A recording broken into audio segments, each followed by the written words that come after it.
परमेश्वर का धन्यवाद करता हूँ कि उसने आज मुझे ये अवसर दिया कि परमेश्वर के वचन को मैं आप तक पहुँचा सकूँ।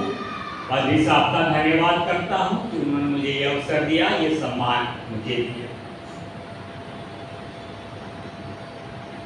आज पेंटिकॉस्ट के पश्चात का नवा रविवार है और आज का जो विषय हमें मनन करने के लिए, ध्यान करने के लिए दिया है वो ये है कि परमेश्वर का संदेश सुनाने वालों पर लोग प्रायः ध्यान नहीं देते।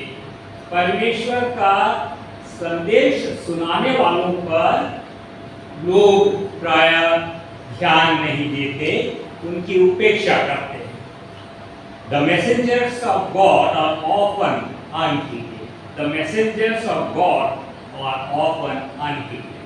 आइए इस विषय पर मनन करने, ध्यान करने से पहले हम परमेश्वर से प्रार्थना करें। प्यारे पिता परमेश्वर, हम तेरा धन्यवाद करते हैं सारी अच्छी आशीषों के लिए जो तूने हमारे जीवन में दी है। आज के इस पवित्र दिन के लिए तेरा धन्यवाद करते हैं जबकि हम तेरी आराधना के लिए एकत्रित हैं। प्रभु, हम इस समय तेरे वचन पर मनन करना चाहते हैं, ध्यान करना चाहते हैं। हम तुझसे प्रार्थना करते हैं कि तू अपने वचन के द्वारा हमसे बातचीत कर। पुण्य दे तेरा वचन हमारे हृदय की गहराइयों में पहुंचे, अंकुरित हो और फल लाए। पुण्य दे प्रभु की तेरा वचन हमें सिखाए, चिताए, हमारी ताड़ना करे और हमारे जीवन को एक नई दिशा दे, जिससे हम तेरी संगति में दिन प्रतिदिन बढ़ते चले। होने दे प्रभु कि इस समय हम अपनी सांसारिक चिंताएं छोड़ करके तेरी ओर दृष्टि करें। प्रभु, होने दे मेरे मुंह के बोल और मेरे मन के विचार तुझे ग्रहण योग्य। प्रभु यीशु के नाम से आमीन। परमेश्वर ने मनुष्य की सृष्टि इसलिए की कि वो उसके साथ संबंध बनाए रखे, वो उससे वार्तालाप करना चाहता है। परमेश्वर उससे कम्युनिकेट करना चाहता है, उसके साथ संगति करना चाहता है, अपना संदेश वो लोगों को सुनाना चाहता है। और कभी कभी वो कुछ लोगों को चुनता है कि उसका संदेश वो लोगों तक पहुंचाए। परमेश्वर ने मूसा को चुना कि उसका संदेश इस्राएलियों तक पहुंचाए। परमेश्वर ने विभिन्न भविष्यद्वक्ताओं को चुना कि वो इस्राएल को चिताए, उन्हें सिखाए और उनको बताए कि परमेश्वर उनसे क्या चाहता है। कभी कभी परमेश्वर ने भविष्यद्वक्ताओं के द्वारा चेतावनी दी। इतिहास इस बात का गवाह है कि इस्राएलियों ने परमेश्वर की आज्ञा का पालन नहीं किया। परमेश्वर बार बार उनसे कहता रहा, लेकिन उन्होंने बार बार परमेश्वर के संदेश की उपेक्षा की, उसका तिरस्कार किया और उस पर ध्यान नहीं दिया। हम पढ़ते हैं मूसा के द्वारा, एलिया के द्वारा, यर्मिया के द्वारा, यिजकेल के द्वारा और बहुत अन्य नबियों के द्वारा इस्राएल जाति को उसने संदेश सुनाया, लेकिन उन्होंने उसकी संदेश की उपेक्षा की, उसकी अवहेलना की। संदेश परमेश्वर का और आज भी है और आगे भी रहेगा। संदेश वाहक जो है, मैसेंजर जो है, वो तो एक पोस्टमैन के समान है। परमेश्वर का संदेश लोगों तक वो पहुंचाता है।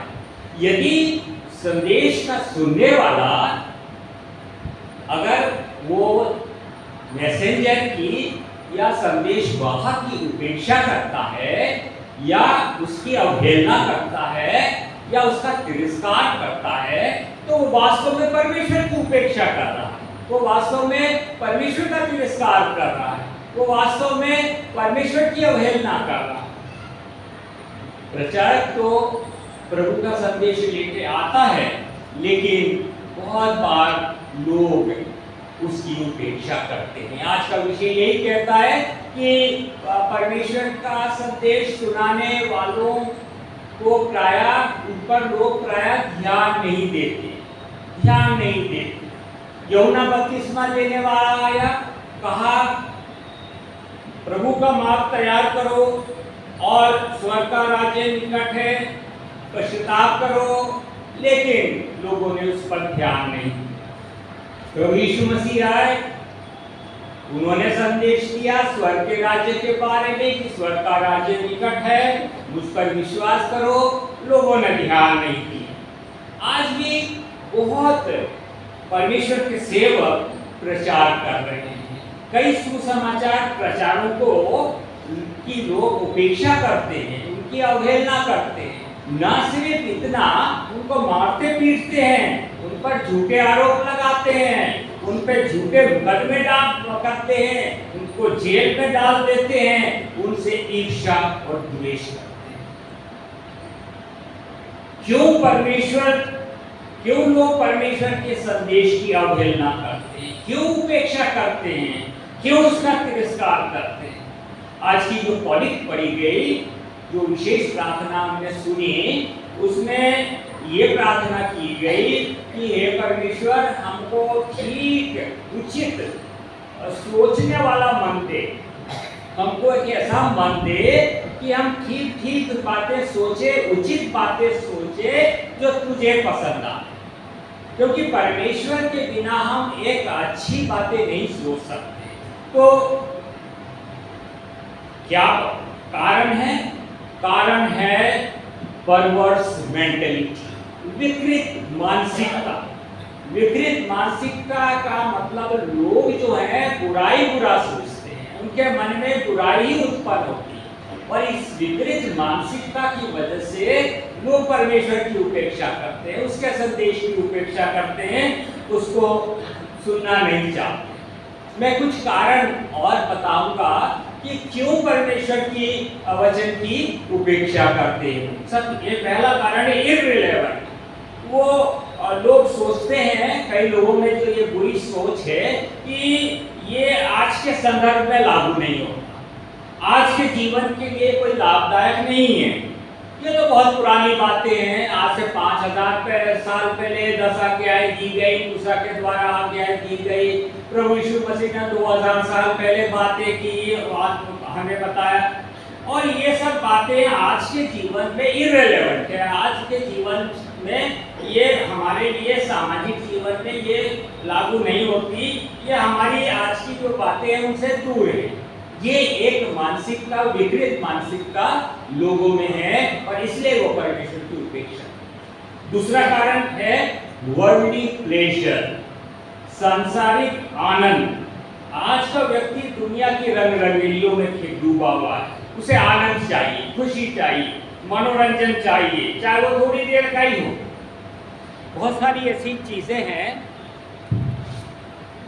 बहुत सारी ऐसी बातें हैं जिनमें जो सांसारिक प्रलोभन है, इस दुनिया की हरियाली है, शारीरिक वासनाएं हैं, दुनिया के ऐश आराम हैं, और उसमें वो मनुष्य डूबा हुआ है। उसकी मानसिकता ऐसी विपरीत हो गई कि उसमें वो डूबा हुआ है और उसको एंजॉयमेंट चाहिए, मनोरंजन चाहिए।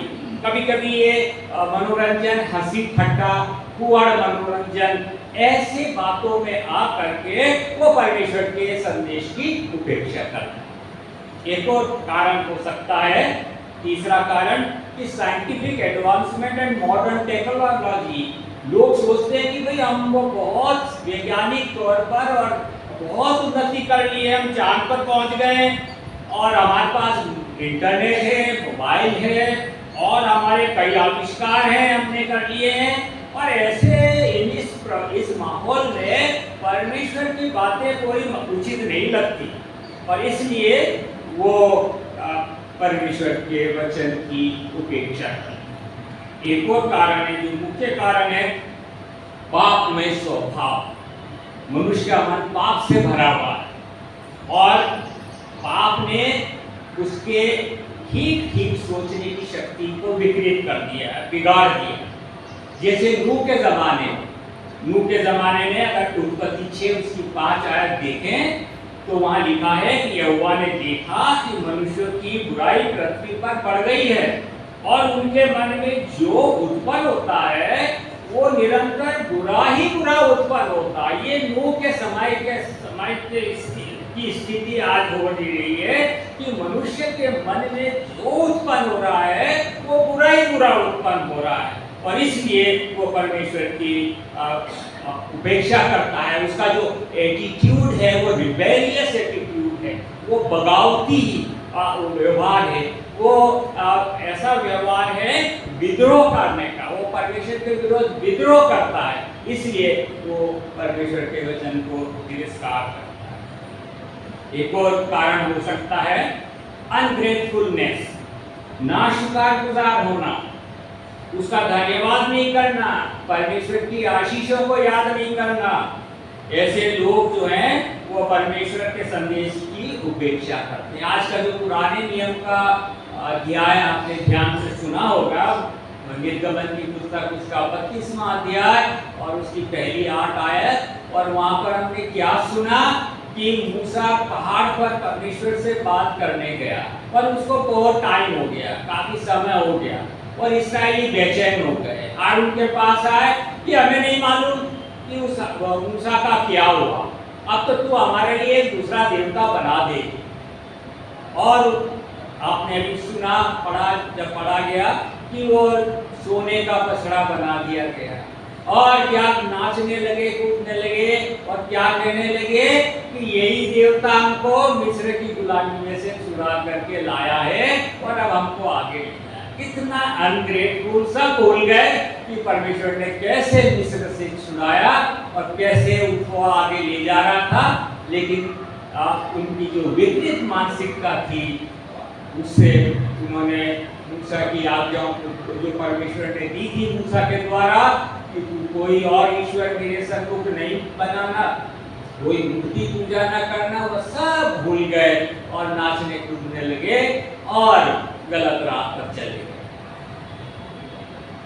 तो ऐसी बात कई बार लोग लेम एक्सक्यूज बना लेते हैं, बहुत झूठे बहाने बना लेते हैं परमेश्वर के वचन की उपेक्षा करने। एक और कारण हो सकता है वो स्टबर्ननेस, हठधर्मिता। कई लोग बड़े हठी होते और जैसा कि आज की पत्री में, रोमियो की पत्री उसका 10वां अध्याय और 16 में हमने सुना कि उन्होंने कान न लगाया। यशायाह कहता है कि जो समाचार हमने सुनाया उस पर किसने ध्यान दिया, किसने उसको सुना, उनमें ध्यान नहीं लगा। पर 21 जो पढ़ा गया रोमियो की पत्री 10वां अध्याय और उसके 21 पद में कि मैं सारा दिन, परमेश्वर क्या कहता, मैं सारा दिन अपने हाथ एक आज्ञा न मानने वाली और विवाद करने वाली प्रजा की ओर पसारे रहा। ऐसे कठोर हृदय वाले लोग, स्टबर्ननेस, पत्थर का सा हृदय, इनसेंसिटिव, परमेश्वर के बात को सुनते उनके ऊपर कोई प्रभाव नहीं पड़ता। भजन 95 और उसके 7 और 8 में ये लिखा हुआ है कि भला होता कि आज तुम उसकी बातें सुनते, भला होता कि आज तुम उसकी बातें सुनते। वर्ष 8 में लिखा है अपना अपना हृदय ऐसा कठोर मत करो जैसे मस्सा और मरीबा के दिन जंगल में हुआ। तो परमेश्वर का संदेश हम क्यों नहीं सुनने मांगते? क्योंकि हम इनसेंसिटिव है, असंवेदनशील, हम उसकी बातें को नहीं ग्रहण। एक और कारण हो सकता है वो ये कि life has become very complex, बहुत जटिल जीवन बना लिया, व्यस्तता का जीवन बना लिया, बहुत व्यस्त है, समय ही नहीं है कि परमेश्वर के वचन पर ध्यान दे।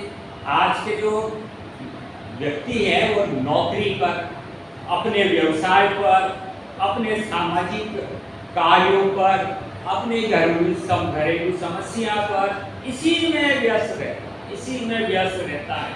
और परमेश्वर ने तो हमें बहुत साधारण बनाया है लेकिन मनुष्य ने अपने आप को इतना जटिल बना लिया, और इस कॉम्प्लेक्स लाइफ में हम परमेश्वर के वचन की उपेक्षा करते। एक और कारण हो सकता है, और वो ये है कि अर्थ प्रायोरिटी, हमारी प्राथमिकता क्या है, हमारे जीवन में परमेश्वर को हम कितना स्थान देते हैं, हमारे जीवन की कौन सी प्राथमिकताएं, और जब हम उसको अपने जीवन में स्थान ही नहीं देना मांगते, हमारी प्रायोरिटीज दूसरी है, तो हम परमेश्वर के वचन की उपेक्षा करते हैं।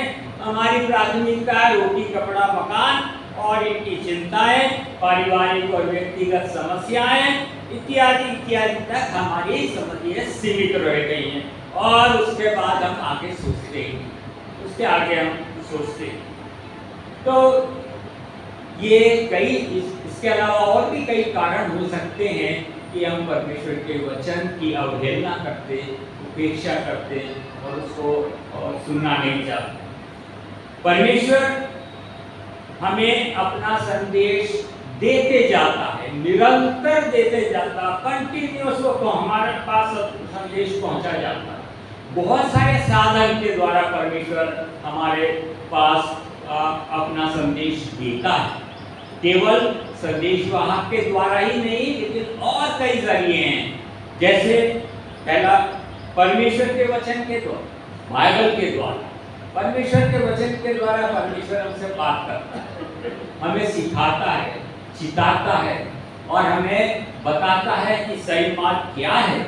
और चाहे हमारी समस्या व्यक्तिगत हो, सामाजिक हो, पारिवारिक हो, आर्थिक हो, लेकिन प्रभु का वचन हर समय हमारे से बात करता रहता है। जब हम उसको पढ़ते हैं तो वो हमसे बात करता है। अगर हम ध्यान दें, मनन करें, तो वो हमारे लिए, जैसा कि भजन ने कहा, भजन संहिता 119 105 में कहा कि तेरा वचन मेरे पांव के लिए दीपक और मेरे मार्ग के लिए उजियारा। तो ये एक गाइड करने वाला, हमारी अगुवाई करने वाला है। तो परमेश्वर का वचन और हमारा तक उसका संदेश बाइबल के द्वारा हम तक आता है। एक और तरीके से परमेश्वर का वचन मेरे और आपके पास आता है, वो ये कि प्रभु के किसी सेवक या सेविका के द्वारा परमेश्वर ने कुछ लोगों का अभिषेक किया, उनको इसी काम के लिए चुना है कि उसका संदेश हम तक पहुंचाए। हो सकता है कोई पादरी साहब हो, कोई बिशप साहब हो, कोई प्रभु का और अन्य सेवक हो, कोई दासी हो, उनके द्वारा भी परमेश्वर हमसे बात करता है और अपना संदेश पहुंचाता है। कभी कभी परमेश्वर हमारे मित्र के द्वारा हमें संदेश देता है।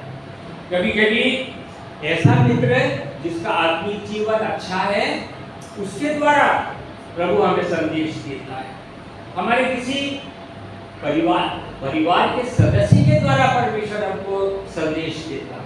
हमारे हो सकता है सीनियर सिटीजन, हमारे परिवार में जो हमारे बुजुर्ग हैं, नाना नानी हैं, दादा दादी हैं, उनके आत्मिक जीवन को देख करके, उनके भय, परमेश्वर के भय में रहने के जीवन को देख करके वो हमें परमेश्वर उनके द्वारा हमको प्रेरणा देता है, उनके द्वारा हमको प्रेरणा देता है कि देखो इन्होंने कितना अच्छा जीवन बिताया, परमेश्वर के भय में बिताया, इनको कितनी आशीषें मिली।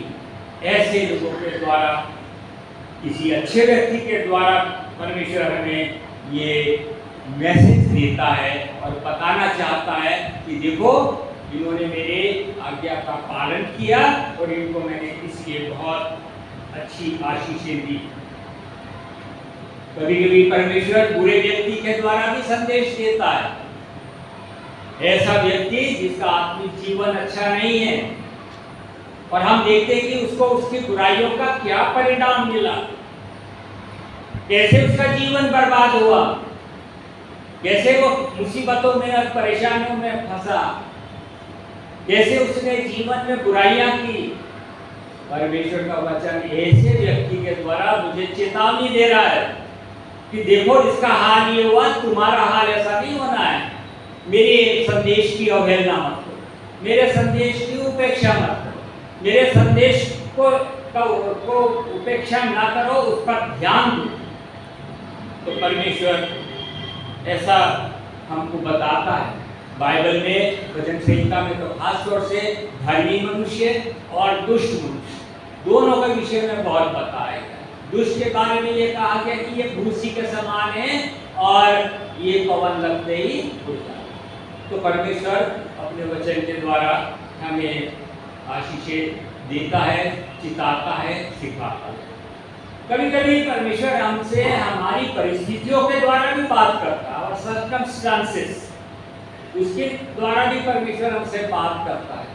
हम बीमार हैं तब भी परमेश्वर हमसे बात करता है, हम किसी समस्या में घिरे हैं तब भी परमेश्वर हमसे बात करता है, जब कभी हम निराश हैं उसमें भी परमेश्वर हमसे बात करता है और हमें बताता है कि मैं ही तेरा चंगा करने वाला परमेश्वर हूँ, मैं असंभव को संभव करने वाला परमेश्वर हूँ, मैं आश्चर्यकर्म करने वाला परमेश्वर हूँ। ये परिस्थितियों में परमेश्वर हमें ये संदेश देता है।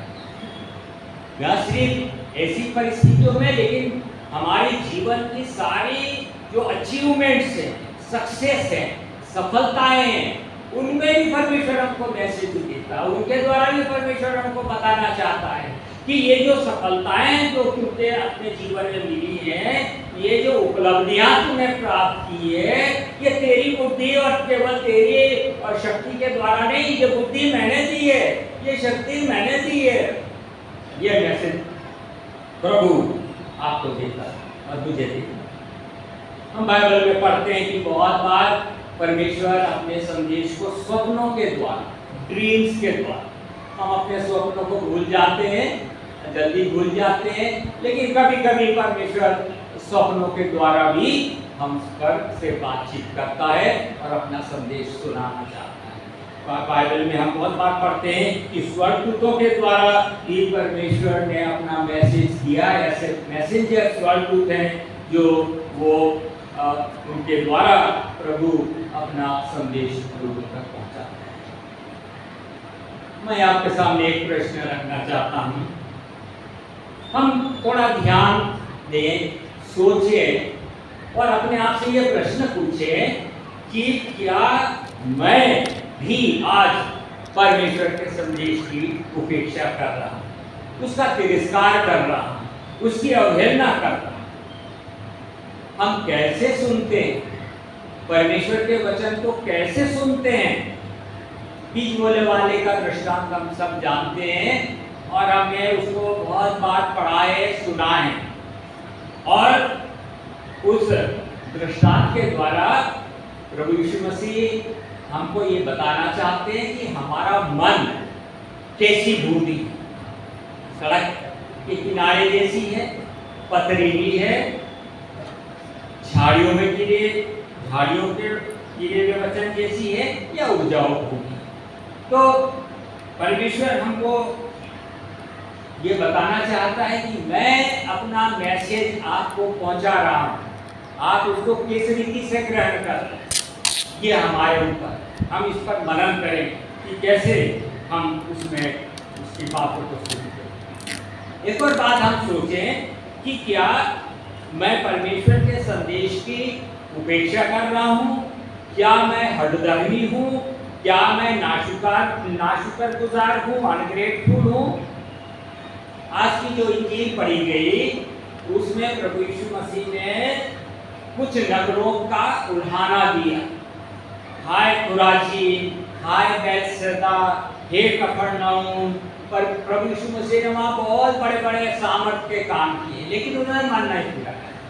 वो जो संदेश दिए, जो आश्चर्यकर्म किए, बीमारों को चंगा किया और कोढ़ियों को शुद्ध किया, सब कुछ किया, लेकिन उनके ऊपर उसका कोई असर नहीं। और इसलिए प्रभु उनके ऊपर हाय कहती कि हाय खुराजीन, हाय बैतसैदा, हे कफरनहूम। शायद आज परमेश्वर मेरा नाम लेके कह रहा है और आपका नाम लेके कह रहा है, और नाम लेके कह रहा कि मैंने तेरे जीवन में कितनी आशीष के काम किए, मैंने तेरे, तू बीमार था मैंने चंगाई दी, जब मुसीबत में था मैंने तेरे मुसीबतों को से छुटकारा दिलाया, समस्याओं में घिरा हुआ था, मैंने तुझे छुड़ाया। और जब ऐसी असंभव चीजें बातें थी तेरे जीवन में, मैंने उसको संभव करा, मैंने तुझे सफलताएं दी, मैंने तुझे उपलब्धि दी। क्या मेरी बात नहीं सुनोगे? ये प्रभु मुझसे कहते।